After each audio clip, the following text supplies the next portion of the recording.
만일 오는 세상에 모든 불제자가 부모를 위하여 효순하는 도를 행할 때에도 또한 마땅히 이 우란군의 법을 받들어 행하여서 현재의 부모와 내지 7세의 선망 부모를 구해내고 제도함이 옳지 않사오리까. 부처님께서 말씀하셨다. 참으로 좋은 물음이로다. 내가 바로 말하고자 하는 말을 내가 이제 묻는구나. 선남자여, 만일 비구 비구니 국왕 태자 왕자 대신 제상 삼공백관이나 모든 백성들이 있어 효순의 도를 행하고자 하면 마땅히 현세에 낳아준 부모와 과거 7세의 부모를 위하여 7월 15일인 불환리일이며 스님들이 자자하는 날에 온갖 음식을 갖추어 우란군에 담고 시방의 자자에 참여하신 스님들께 공양하여라. 그리고 축원을 정하여라. 그러면 문득 현재의 부모가 수명이 100년에 이르고 병이 없을 것이며 모든 고통스러운 근심이 없어지며 내지 과거 7세의 부모가 모두 아귀의 고통을 여의고 천상이나 인간에 태어나서 끝없는 복락을 누리리라. 부처님께서 목련에게 이르셨다. 여러 선남자 선여인들이여, 그대들 불제자가 효순의 도를 닦는 자라면 마땅히 생각에 항상 부모의 은혜를 생각하라. 현생 부모와 내지 과거 7세 부모를 위하여 해마다 7월 15일에 공양하라.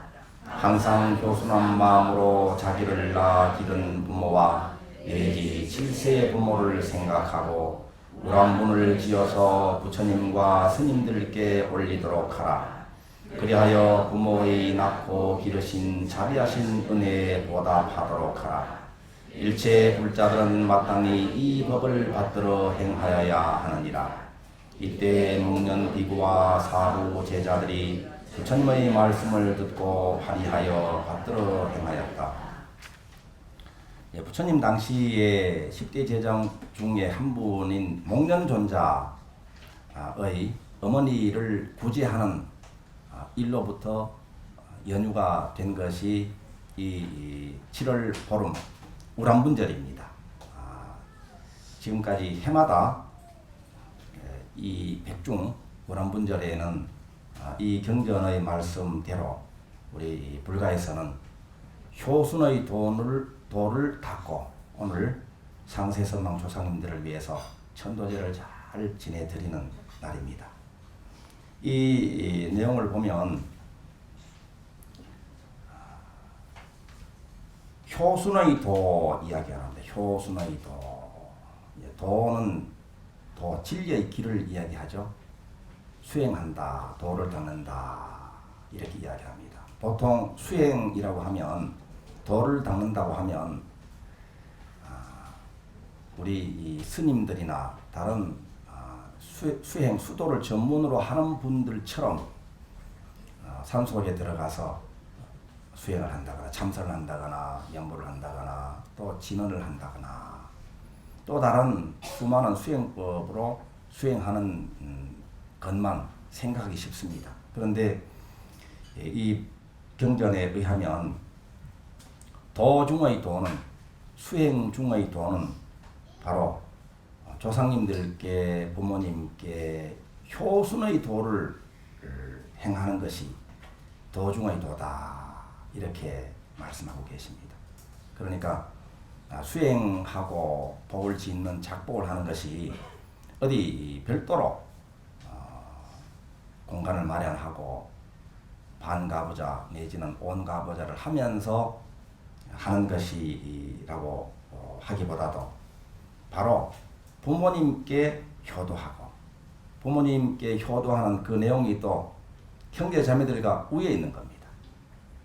상경하애를 실천하는 것이 도 중의 도다, 이렇게 강조하고 있는 대목입니다. 불환희일이다. 7월 15일 백중우란분절은 부처님께서 환희하시는 날이랍니다. 오늘이. 부처님께서 늘 환희하고 기쁨으로 사시지만 오늘 특별히 환희하시는 뜻이 무엇일까요?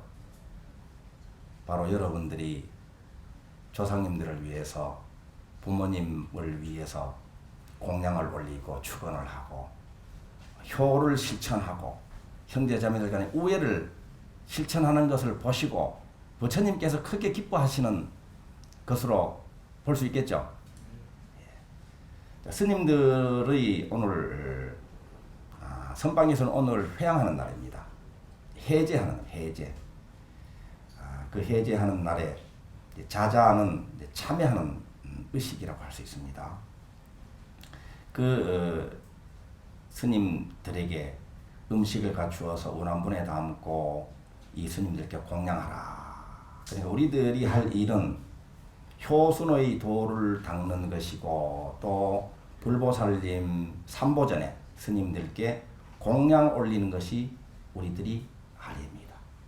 자, 뒤에 또 나오는 것은 이 효순의 도를 닦는 자라면 우리가 해야 할 일이 부모님을 생각할 때 생각에 항상 부모의 은혜를 생각하라. 여러분들은 부모님을 생각할 때 어떤 생각을 하시게 됩니까? 형님은 대학교 보내주셨는데 나는 고등학교밖에 안 보내주셔서 이런 서운한 생각을 하십니까? 아니면 다른 부모님들은 벼슬도 높으시고 돈도 높으셔서 이제 돌아가실 때가 돼가지고 상속을 뭐 한 보따리 내려주신다는데 우리 부모님 뭘 내려주실까 이런 생각을 하실까요?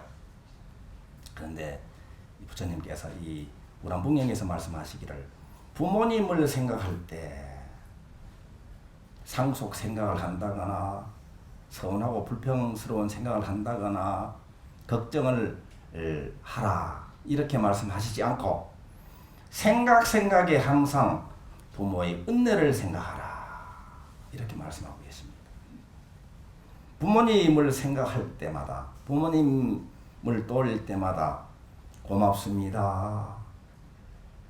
그 은혜를 생각하면서 감동에 젖을 수 있다면 이분은 참 행복한 사람이고 이미 효순의 도를 잘 닦으셔서 건강, 풍요, 행복의 길로 성큼 나아가신 분이라고 할 수 있겠죠. 불평을 생각하고 근심을 생각하면요. 그 사람 마음에 거친 이미지가 만들어집니다. 어두운 느낌이 자리 잡게 됩니다.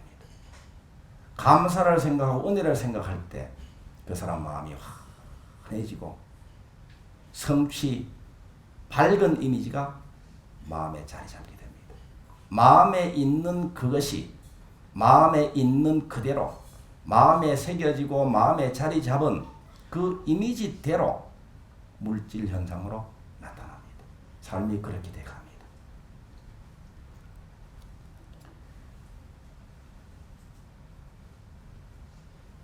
현생 부모와 내지 과거 7세 부모를 위하여 해마다 오늘입니다. 해마다 오늘 7월 15일에 공양하라.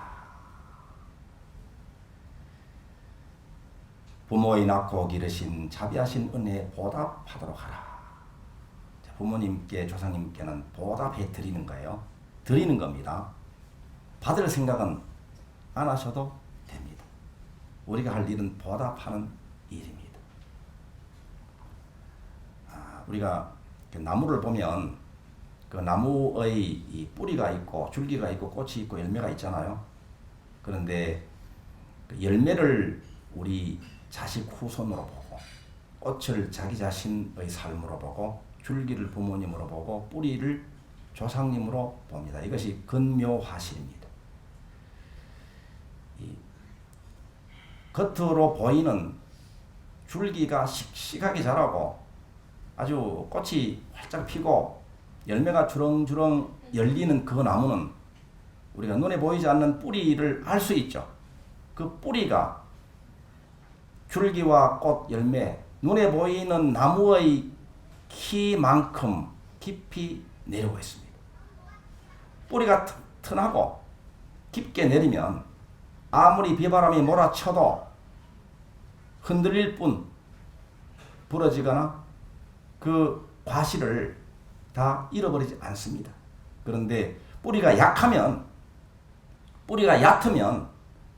조그마한 그 태풍만 몰려와도 크게 다칠 수도 있잖아요. 그래서 우리들은 뿌리에 공을 들일 줄 알아야 됩니다. 뿌리가 바로 조상님들입니다. 뿌리가 튼튼하고 뿌리가 깊게 잘 자리를 잡게 되면 눈에 보이는 줄기와 꽃과 열매는 걱정하지 않아도 저절로 당연히 아름다운 꽃을 피우고 풍성한 열매를 맺을 수가 있습니다. 자식을 위하고 여러분의 삶을 크게 성취하시기를 원한다. 그렇다면 우리가 해야 할 일은 열매나 꽃과 줄기에 공을 들이는 것 그 이상으로 뿌리에 공을 들일 줄 알아야 됩니다. 바로 뿌리가 조상님과 부모님이다. 이렇게 경전에서도 이 대목을 강조하십니다. 그러니까 우리 자식인 우리들은 부모님을 위해서 효순의 도를 행하고 또 공양을 올리고 또 7월 보름 이 백중 기간에 7세 부모를 위해서 우람분을 지어서 제를 올리는 것이 우리들이 할 일입니다. 그렇다면 부모님이 할 일은 무엇인가? 여기 그 앞 대목은 우리가 신경관계상 생략을 했잖아요. 이 독송한 내용 중에 보면 부모님이 하실 일은 부모님이 안 하실 일이네요. 부모님이 안 하실 일은 근심이라네요. 근심. 오늘 백중 조상천도제를 잘 올리신 공덕으로 부모님께서 근심이 없어진다. 근심 없어지면 만사 오케이입니다. 만사 태평입니다. 근심이 없는 경지. 우리가 근심은 되는 거잖아. 그죠? 근심은 한다고 하지만 저절로 근심 안 하려고 해도 자꾸 근심 걱정이 되는 겁니다. 그것이 바로 내 마음이 불편하기 때문에 그렇고 내 마음 깊숙한 곳에 연결되는 조상님들의 상태를 나타내는 것일 수도 있습니다. 그런데 마음 깊은 의식에 함께 연결되어 있는 조상님들이 태평하고 지혜, 자비광명이 가득한 곳으로 나아가시니까 우리 살아계시는 부모님도 그만 마음이 절로 태평해진단 말이에요. 근심이 없어져 버려요.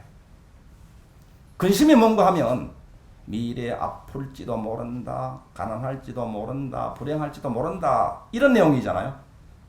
그러니까 근심할수록 근심하는 내용이 내 마음속에 근심 그 이미지가 그대로 물질화되어 가지고 현실로 자꾸 나타나요. 근심 걱정은 아무에게도 도움이 안 됩니다. 그런데 이것이 마음대로 안 되는데 불보살님께 공양을 올리고 또 조상님들께 공양을 올려서 조상님들이 지혜, 자비, 광명 가득한 곳으로 나아가심으로써 살아계신 부모님이 보면 근심이 없어져 버린단 말이에요. 근심 없어지면 어떻게 될까요? 편안합니다. 크게 태평하다. 크게 태평하다. 이제 태평 들어간 이름이 있죠. 태평 들어간 바다가 있잖아요. 그 태평양하고 우리가 태평하다 할 때 한자가 똑같죠? 태평양입니다. 태평하려면 어떻게 해야 되는가 하면요. 여러분, 집착하는 분 있잖아요. 여러분 집착하는 분들이죠. 집착하는 분들을 태평양 바다에 쳐넣어버려야 됩니다. 태평양 바다에 쳐넣어버려. 태평양 바다에 쳐넣어버리면 여러분 마음이 태평합니다. 그런데 쳐넣되 크게 믿고 맡겨라. 이 태평의 길입니다. 믿지 못하면요. 집착을 가지고 있으면 쳐넣지를 못해요. 태평양 바다에 던지질 못해요. 그렇게 하고는 우리가 수행하고 작복하면 절로 일이 잘 풀리게 되어 있는데 걱정하니까 이 문제가 자꾸 되는 걱정하니까. 걱정하는 순간 자기 일을 지금 놓치고 있습니다. 부모님이 하실 일은 그래서 근심이 없어지도록 하는 겁니다. 여러분 부모님이시죠? 자식을 위해서 근심을 다 내려놓으세요. 더 편하게, 더 편하게, 더 편안하게. 그 편안한 자리에서 어떤 일을 결정하고 또 가족들과 대화를 나누고 사업도 하고 일도 하고 이렇게 하면 만사가 잘 풀리게 됩니다. 그런데 이 태평하는 자리가 아니면요, 성급하게 나대다가 사고치고 그죠? 홧김에 저질러 버리다가 또 오히려 꼬이게 만들고 이렇게 할 수가 있습니다. 그래서 부모님, 세상의 부모님들은 오늘 우리들의 이 오늘 백중 조상천도 공덕으로 모든 부모님들이 태평하시도록 하십시다. 네. 여러분 태평합니다. 네. 편하. 자, 그러면 스님들은 어떻게 해야 되는가 하면, 스님들은 이제 공양을 받으셨으니까 축원을 하는 거예요. 축원. 오늘 저도 뭐 여러분 이름 부르면서 다 축원 드렸잖아요. 예, 제가 할 일은 축원입니다. 그리고 또 여러분 공양 올렸잖아요. 공양을 올렸는데 어떤 분은 이 법복 입은 걸 보고 되게 좀 초라하게 느끼셨는지 그렇게 보일 만도 합니다. 왜냐하면 제 법복이 이제 한 30년,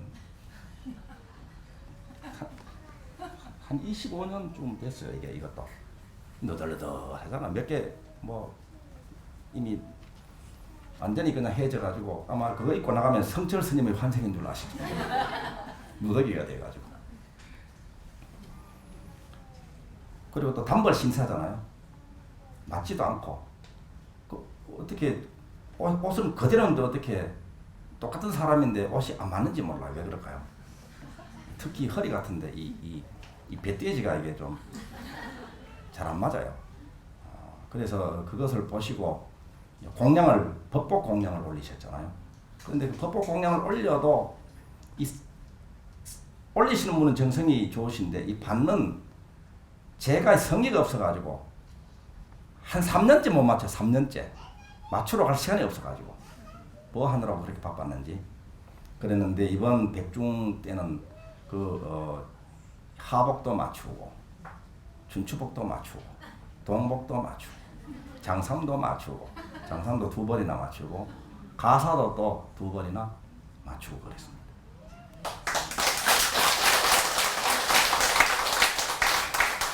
그래서 말 그대로 법복이고, 예, 복의 이 옷입니다. 이게 복지의 복의. 그래서 그 입고 땀을 뻘뻘 흘리면서 이제 할 일이 뭐라고요? 예, 축원하는 거죠. 축원하는 거. 제가 하는 축원이 보통 축원이 아니에요. 좀 잘난 척을 한번 해본다면 보통 축원이 아니야. 이게 왜 그런가 하면요, 전에 건 빼버리고 후에 거도 빼버리고 2004년 9월 20일 날 여기 몇 분 계시잖아요. 그때 같이 시작하신 분. 9월 20일 날 데뷔주 10년 결사를 했는데, 그때부터 어떻게 했는가 하면요, 아침 8시에 앉아가지고요 목탁을 치고, 저 목탁도 지금 이 목탁도 둘이 지금 도착이 돼 있어요. 오늘 공연 올린 거예요. 목탁도 5시간 40분 동안 목탁을 친 거예요. 제일 문제가 화장실 가는 게 제일 문제예요. 나중에는 요령이 생겨가지고 중간에 10분 쉬었다가 하긴 했지만 5시간 40분을 꼼짝 않고 이 신묘장구 대단을 했단 말이에요. 그거를 기록에 남긴 것만 해도 그거를 100일 동안 6번을 했단 말이에요. 6번을. 그래 목이 쉬었다가 괜찮다가 쉬었다가 괜찮다가 그렇게 됐잖아요. 제 목소리 괜찮죠? 요즘도? 멀쩡해요. 그래도 그렇게 해도. 그러한 그 이후에 이제 또 뭐 불교방송단 체라도 하고 여러분들과 또 금요일 체라도 하고 지금도 이렇게 하고 있잖아요. 그거 다 빼고 초기에 100일 동안 6번 한 뭐라 그럴까요? 그 힘이라고 할까요? 그 힘. 그 힘을 가지고 요즘도 신묘장구 대단한 일을 한 번 하면 그 사람이 하는 거예요. 그 사람이. 그러한 수행의 나날을 보낸 사람이 신묘장구 대단한 일을 하고 그 사람이 뭐 제가 아닙니다. 그 사람입니다. 그 사람이 여러분의 이름을 부르고 사랑만이 진실이라 그러잖아요. 축원할 때는 아무런 뭐 사심이 없어. 뭔가 좀 어떻게 뭘 해가지고 뭐 좀 뭐 신도라도 한 명 좀 늘려볼까라든가 뭐 무슨 뭔가 좀 잘 뭐 해가지고 뭐 좀 건축 불사라도 한번 해볼까 하는 거 싹 없어. 진짜 없어. 진짜로. 그러니까 그러한 진실된 자리에서 여러분들께 축원을 드리는 거예요. 그래서 그렇게 하기 위해 가지고 사실은 개인적으로 보면 여러 가지로 모자라잖아요. 많이 모자라잖아요. 그렇지만 그러한 진실된 자리에서 진실되게 대비주를 지송한 그러한 마음으로 여러분들께 축원 드리기 위해 가지고 하복, 춘추복, 동복, 장삼, 가사 다 여러분 주시는 대로 다 받아가지고 그 얘기 나올 거예요. 이제 다 이제 올 거예요. 이제 그렇게 말씀드리는 것은 한결같이 여러분과 함께 동음으로 대비주를 독송하거나 아니면 여러분들은 집에 계시고 저는 또 다른 어디 뭐 공부하는 수행하는 도량에 있거나 여러분 생각하면서 진실로 축원을 드리고 또 축원을 드리고 그러한 수행자가 되겠습니다. 오늘 해제하는 날에서 이렇게 말씀드리는 거예요. 그런 의미에서 또 내일부터 일주일 동안 대비주 7일 기도입니다. 내일 금요일 입제를 해가지고 또 전에 우리 일여보살님 지인께서 더 정성을 모으기 위해서 한 번 더 올리는 7일 기도입니다. 우리들의 기도는 계속됩니다. 오늘 이 뜨거운 여름날에 조상님들을 위해서 부모님들을 위해서 그리고 칠성날은 또 여러분들의 아드님, 따님, 손자, 손녀, 후손, 가문을 위해 가지고 때로는 눈물을 짓고 때로는 가슴 아파하기도 했지만 그래도 자비공전 지혜 자리에서 온 정성을 기울여서 기도한 그 모든 공덕을 다시 한번 회양해 드리겠습니다. 조상님들께 박수로 회양합니다.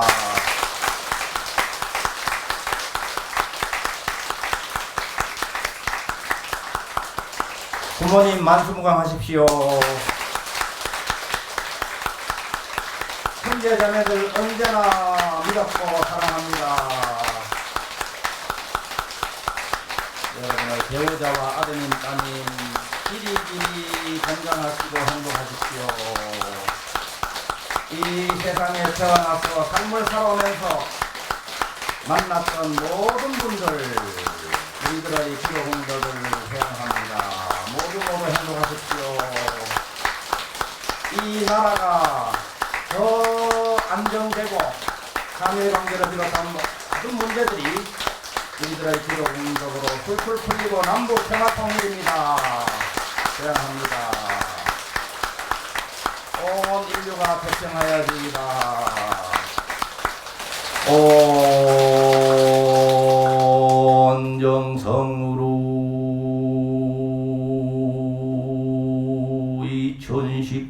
2019년 뜨거운 여름날에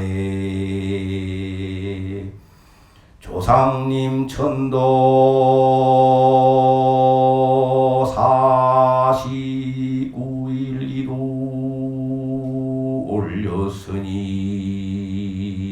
올렸으니 조상님들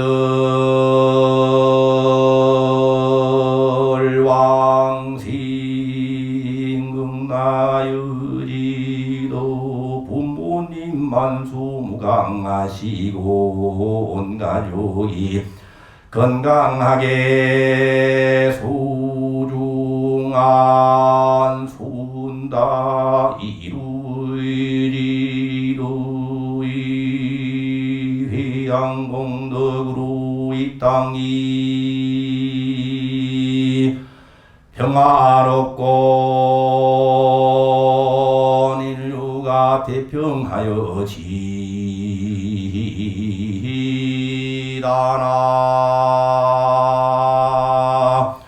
무아